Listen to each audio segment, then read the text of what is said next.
Welcome back to Bad Take Philly Fantasy Football Edition. Today we have our top 20 quarterbacks for Fantasy Football 2022 season by tier. We'll just get right into it. At the S tier, we're going to have Josh Allen and only Josh Allen. He is by far and away the best fantasy quarterback. QB1 last 2 years. Not much more to say than that. We'll get on to the next tier. We have Herbert, Lamar, Mahomes, and Hurts. So we'll start off with Herbert. Want to talk about him? Yeah, Herbert is always like a really good statistical quarterback. He throws for a lot of yards, throws for a lot of touchdowns, and then he'll run for like a couple hundred yards, add a couple touchdowns on the ground too. So year 3, I'm really looking for him to make an even bigger leap in that offense.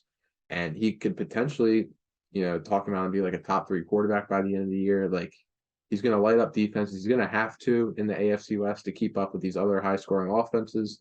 So they're never going to be too comfortably ahead in a game, I think, with how tough their schedule is. So they're going to need Herbert to throw the ball a ton. So, yeah, Herbert, no question in the A tier. Yeah, he was QB2 last year, I believe, with a ton of touchdowns. And he does have some rushing upside. He's not a complete pocket passer, which is nice to see. And he scores a couple touchdowns on his legs, too, which is nice. Next up, we have Lamar. So, Lamar isn't my favorite quarterback, but, you just can't deny for fantasy that he has, elite rushing. And, any week he can rush for 100 yards and also throw for 200 yards and get 5 total touchdowns and be the quarterback one that week. That just isn't something any other quarterback can do, with that much rushing. So, he's clearly A tier. And, yeah, he's a great quarterback. Yeah, if he stays healthy, he's a lot for almost 1,000 yards rushing, which is just a cheat code at the quarterback position. See what you did there. Yeah. Actually didn't mean to do that, but so the next player we have is Patrick Mahomes, probably the best quarterback in the world right now. Has had a big drop off with Tyreek Hill leaving the team, but still is Kelsey, still is going to be on a good offense, still is going to have to play in a lot of big games against those AFC West teams, and is going to have to throw for a ton of touchdowns. He might have a lower floor than these other rushing quarterbacks like Lamar or Hurts, because he doesn't rush that much. He rushes a little bit, but not a ton. But he's going to have big games where he throws for 5, maybe 6 touchdowns, and it's going to be a very consistent quarterback for your team. Our next player is Hurts. Yeah, you want to explain that? Because I would have Kyler here. I could talk about Hurts any day of the week. Absolute dog in real life and in fantasy. The offense that he's in, obviously the Eagles added AJ Brown, which is just an absolute huge piece to add to the team. If you look at Hurts' season last year, he is a tale of 2 different seasons. With the first half, the Eagles were throwing about 60% of their plays, and the second half they threw about 40% of their plays. In my opinion, this year, as an Eagles fan, as someone who's followed the team very closely, I think it's closer to 50-50, if not leaning a little more towards the pass side this year, at least to start off. I think we're going to try to throw the ball a ton, and teams really cannot cover the amount of weapons that we have with AJ Brown, Smith, Goddard, and Quez Watkins. There's going to be people open. Hurts is not going to need to make extravagant throws to put up points. And of course, he's going to run. He's going to probably be second amongst quarterbacks in rushing yards, probably going to put up around 700 yards. And he's also, at this point, still probably our goal line back. We do not have a goal line back on the team. Miles Sanders does not rush for touchdowns. Boston Scott's tiny. Gainwell's okay. Hurts is going to probably have at least 6 rushing touchdowns, which is a really nice floor to have for a quarterback in fantasy. And if everything clicks right, Hurts could be the QB1 this year. No doubt in my mind. Be crazy. It would be crazy. Could happen. I especially like Lamar in this tier because Lamar is playing in a contract year. He's looking to get paid, and they lost Hollywood, but I think Rashad Bateman emerges this year. So he's throwing to Bateman. He's got Mark Andrews to throw to. So, outside of those two, the people he's throwing to are pretty terrible. But he does have one elite player and one good who could really break out this year. So I'm not worried about who's throwing to.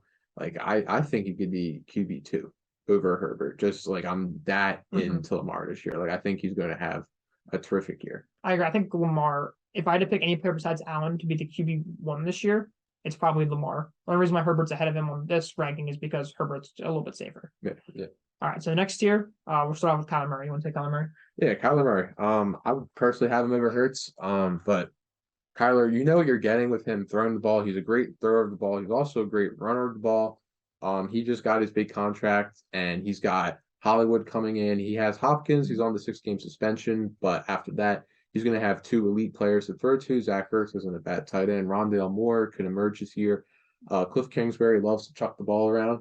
You know, like Rondale. I hate Moore. Rondale. That's it. Cliff Kingsbury wants to throw the ball a ton. So he's always going to be putting up big fantasy numbers every week. And he's got the rushing upside as well. Like, I'm really big on Kyler Murray this year. I love Kyler. I think with Kyler, the one thing he's got to see is him play a whole season where he's good. Every single, both the last 2 years, he starts off extremely hot. I think 1 year like 30 points a game, and then second half of the year he had like 17 points a game, and that's just not what you want out of your QB1. Now, if he can put together a consistent season where he's that elite quarterback, sure, absolutely, he's going to be a stud player. The next player we have is going to be Joe Burrow. You don't like Joe Burrow. Yeah, you can take Joe Burrow. I don't know. If you guys have watched the channel, you know that I'm probably Burrow's biggest fan out there. Like his mom or something. Well, all right. In terms of fantasy, though, like, you have to understand that Burrow doesn't have the rushing upside that a Kyler or a Hurts or Lamar has. And I do think that Cincinnati is going to improve their place of play because last year they had a horrible O-line and Burrow was coming off the ACL injury. So I think Zach Taylor was kind of reluctant to take like the training wheels, if you could say, off the offense and let like them really go. But this year he's coming in with a improved O-line. He's got weapons all over the place. He's 2 years removed from the ACL injury now. I think he's really comfortable, especially after that playoff run last year. He doesn't have that rushing upside, but throwing the ball, like, he could be, up there in terms of like passing yardage, passing touchdowns with best in the league. Like, I'm really excited for Joe Burrow this year. See what he can do. Yeah, absolutely. He does not move the ball with his legs whatsoever, but it would shock nobody if he led the league in passing yards and passing touchdowns. Yeah. You want to take Wilson? Where is he? Our next player is going to be Russell Wilson, and we don't talk about him. Let Russ go. Yeah. Let Russ cook. See, I hated that at the Seahawks, but I'm going to embrace it with the Broncos. I have on my fantasy team, but I'm very excited about him. He has a bunch of weapons like he did in Seattle, but now they're new weapons and young weapons. Better line. Better line, and like Denver's just been like not good with their quarterbacks, and then you get a good quarterback there, and there should be a lot of touchdowns, lots of fun, and a lot of fun. That offense should be fun, and great running back because we just already got rid of Melvin Gordon in the last video. Yeah. So we got one running back that's going to do great, Mhm. and the whole offense should just thrive with him. So Yeah, he's got another one of those players with high touchdown upside. Someone that throws for a lot of touchdowns always. yeah, The thing with Russ is if his yards like per game rushing the ball goes up, because I was looking at his stats from years ago. Like last year, he only ran for I think 15 yards a game. Yeah, he was pretty much pocket passer. Yeah, a lot of that might have been like injuries and just an off year entirely. Like, the Russell Wilson from last year is not what we're accustomed to. So if he can get back up to like 30, 35 yards per game rushing the ball, like, he could be a lot higher up because he's going to be explosive in this offense. He's got Sutton, he's got Judy, he's got Hamler, he's got Albert O potentially could break out. He's got a ton of weapons, improved their line. Like, if we just see that rushing upside come back with Russ, like, he could be a top 5 quarterback. He could be terrific in this offense. And once again, playing the AFC West, going to have those big games against those big teams. Yeah. All right, so that's our first 3 tiers. I think that kind of caps off the elite options in fantasy. So the next player, starting off our C tier, is going to be Tom Brady.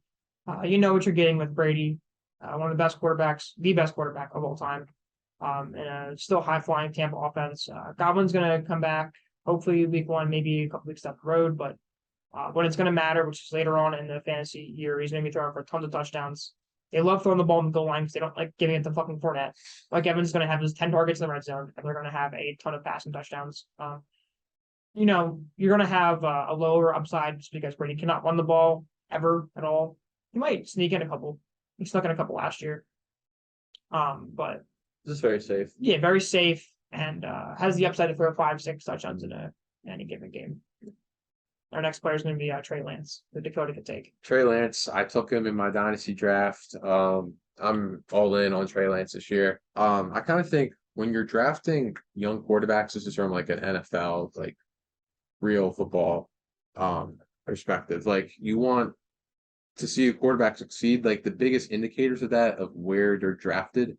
And Trey Lance, he was drafted at the time They didn't. Yeah, he was third overall. I don't think they were coming off the Super Bowl. They're coming off like the COVID year, right? Yeah. So they weren't as good that year. They were hit with a lot of injuries. But 2 years ago, of course, they went to the Super Bowl. This year, they went to the conference championship game. Were 3 points away from making it back to a Super Bowl. So the roster around Trey Lance is fantastic in San Francisco. He's got Kyle Shanahan as the head coach and kind of like the schemer of that offense. So, I think he's got Trey Lance ready to succeed. They moved on from Jimmy G, who wasn't the greatest quarterback, but he had a lot of success there. So obviously they see something in Lance. They see like a more elite upside than Jimmy G could ever give to them. And in terms of rushing, I think he could be like Hurts from 2021, where he has that rushing upside. He's going to run for a ton of touchdowns because he relies on his mobility. I don't know if passing wise he is there yet. That's something we still have to see. Well, he doesn't need to be. He doesn't need to be. No, because he has that rushing upside, that rushing floor, where that's going to make him a top 10 quarterback. And if he has that passing upside, he's another guy that could be potentially way up the list. But right now, with the rushing floor, he's a top 10 quarterback. No question. Like a year 2 Josh Allen, year 3 Josh Allen. I think a Jalen Hurts comp is perfect. Yeah. He's in a better situation than Hurts. He's got better targets than Hurts. So just a better. The only reason why he's rushing because we haven't really seen him play yet. It's the only reason why. But he's going to have. He doesn't need to throw very far. He can throw it far to Ayuk and stuff. But Debo is going to have a low ADOT. Kill's going to have a low ADOT. They're going to run after the catch like they always do. So he just needs to perform as like a average or even below average arm, and he'll be a top 10 fantasy quarterback. That's gonna no. One more player in this tier is gonna be Dak Prescott. Dak has been a fantasy asset for a long time now. A pretty consistent one at that. The only thing that really knocked him down a little bit is they lost Amari Cooper and they lost some line pieces. So we're expecting the Cowboys offense to take a step back from last year, where they were like the best offense in the league in the regular season. He's still going to get his junk yards because the Cowboys suck at the end of games. But no, you can expect Dak to throw for 35, 40 touchdowns in a given year. They did say he's going to try to give his mobility back to him. Last year, we saw he ran the ball very little compared to his first couple years in the league. So he's going to have a little more of a rushing upside, more than like your Joe Burrows and your Josh Allen, not your Josh Allen, your Justin Herberts. And just a low end quarterback one that is still someone I'd be comfortable having in like QB1 on a team. Yeah. However, he's probably the last quarterback that I'm comfortable having in that QB1. Yeah, Dak, ever since that ankle injury, he hasn't run the ball as much. Maybe that's like just a kind of unwillingness to want to get hurt again. But hopefully, this year, if he can run the ball more, get back to how he was in like 2019, running the ball, he's another guy that again could be off this list. But we just haven't seen that in a couple of years, so I think that's fair. Right, the offense getting a bit worse, just does not have the elite upside some other guys have that he used to have. Right. In the coming years might have it, but this year I'm gonna go down. So our next tier is a lot of pocket passing, mostly older quarterbacks. We're starting with Kirk Cousins.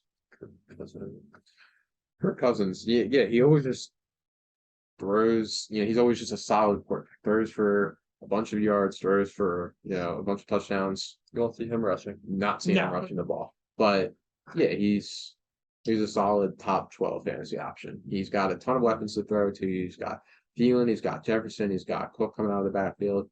Irv Smith Jr. potentially could break out this year. He's got a new head coach, Kevin O'Connell, who's coming over from the Rams.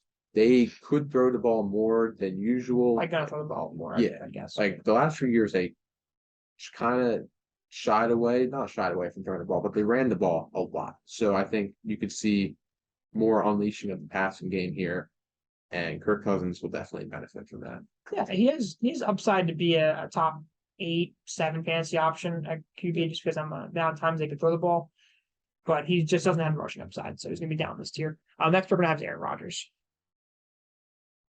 Wow, if I'm going Psychedelics. Yeah.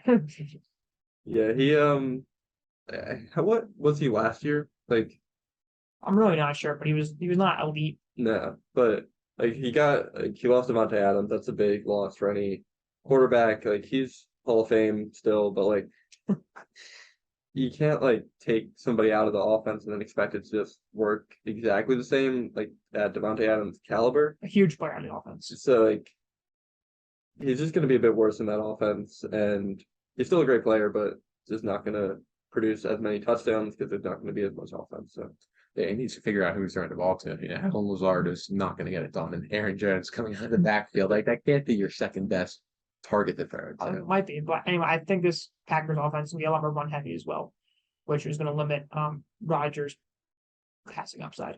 And the next player is going to be Derek Carr. Kind of just another similar player to these other guys. Very similar to Kirk Cousins, in my opinion. They're almost the same if you squint. Now, he did bring in Devontae Adams. He's got a lot of targets. He's in the AFC West, which is going to have a lot of high-flying games. Which is very similar to this Rodgers Cousins tier. Like, has the upside to throw for, 40 touchdowns. However, doesn't run the ball. Never run the ball.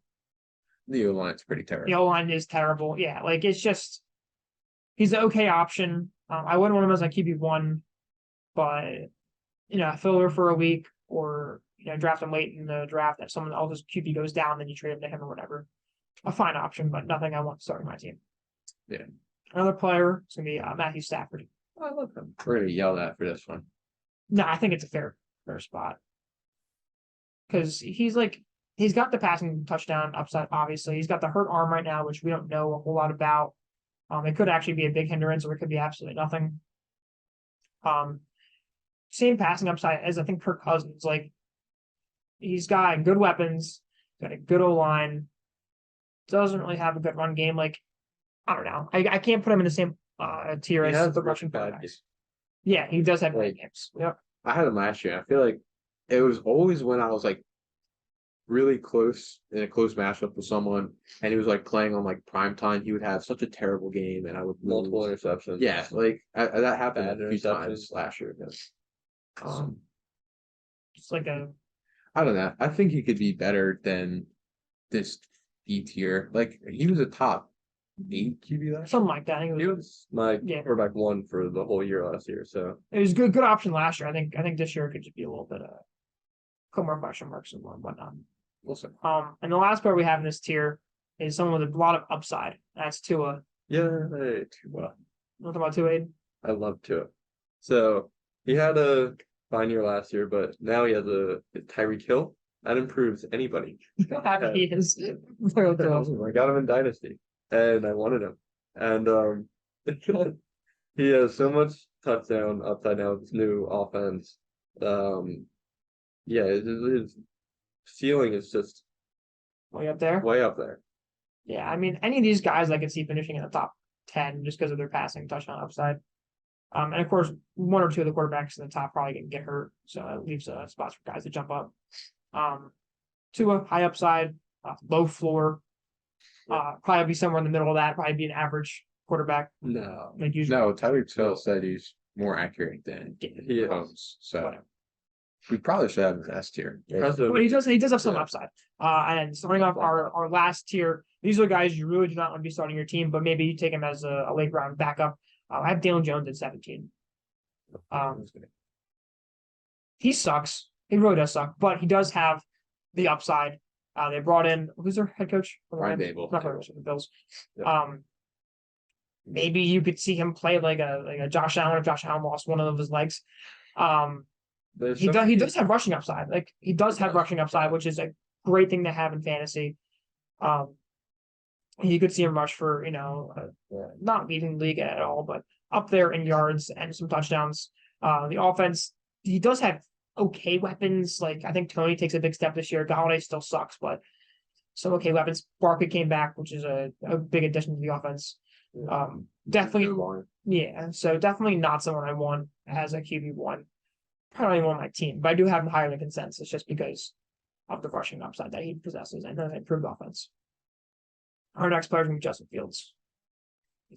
I hate Justin. I don't Justin Fields in my team. All right, talk about him. You both hate him. I mean, he's got rushing upside, but that offense, that situation, that city, that franchise, just so bad. It's so bad. And he's never going to succeed here. He's probably going to be bust in a few years. And I was going to be like, oh, Justin Fields, terrible quarterback. Never should have been drafted there. Or they'll say Chicago ruined him. It's a great. I Like, think it's good with I that. think Chicago ruined him. Yeah. I don't know. I was never high on Fields as a prospect, but Chicago is not the place to see it. Yeah, no, he is very low upside in terms of like consistent production just because of how bad that Chicago offense is going to be. I could see him having games where he puts up 25 points because he rushes for a ton, maybe 2 touchdowns. But no, the passing is just not going to be there. He's got like one okay target as Darnell Mooney, and the rest of the team is terrible. Bad. But he does have the rushing upside. And getting down to this point, like you're gonna have a lot of these older quarterbacks that don't have rushing upside, like a Baker Mayfield. So like you'd just rather have Justin Fields because he can rush. Yeah. We have 2 more players, and the second and the last one's gonna be Matt Ryan. But I'm excited for the Colts to get Matt Ryan because I think they can be an improved team. Or moving on from Commander Carson. But in terms of fantasy, yeah, Matt Ryan is not what he used to be in Atlanta, throwing the ball with a prime Julio and all those targets that he had down there. He's got no rushing upside. 0 rushing Zero. upside. He's a statue, but he's an okay, solid throw of the ball. Like if you need him, it's like in a spot start for 1 week, you can be okay with him. But yeah, he's nothing special. He's a top 20th quarterback. Yeah, I mean, he has some he's got decently high touchdown upside, but that's quite literally it. He's going to have some really bad weeks probably where Taylor rushes for 250 and 3 touchdowns and he throws the ball 5 times. He's going to have some of those weeks. And our last player is going to be Jameis Winston. You love James Winston. I do. So like he did well in 2019 with the Bucks. I Wow. wouldn't say no. He supported some stud receivers. Ball around. Yeah, no, he did well last year in the beginning of the year for first like 5 games. He was actually really good. What was just like the first game? The first game he was super good. He was 17 for 25 touchdowns. Yeah. So yeah, we'll do that every game. And then he'll be moved up to A tier. And that's what's gonna happen at the end of the year. But he can see now, and he was able to see last year, and then he got hurt. But so after his eye surgery, he has been a considerably better quarterback. He's got some good weapons. Michael Thomas has a small hamstring issue, but that probably will be fine. Maybe not. Maybe out for next 2 years. Who knows? But he's got Michael Thomas. He's got Jarvis Landry. He's got Alvin Kamara, and he's got Chris Olave. That's a pretty decent core. Another one of these players that is like just a nice better than the last year. A nice QB2 to have on your team. And yeah, this is our QB list. If you don't like it, leave a comment. If you like it, leave a comment. If you like the video, leave a like. If you're not subscribed, hit the subscribe button. Thanks for watching, and we'll see you soon with more fantasy football content.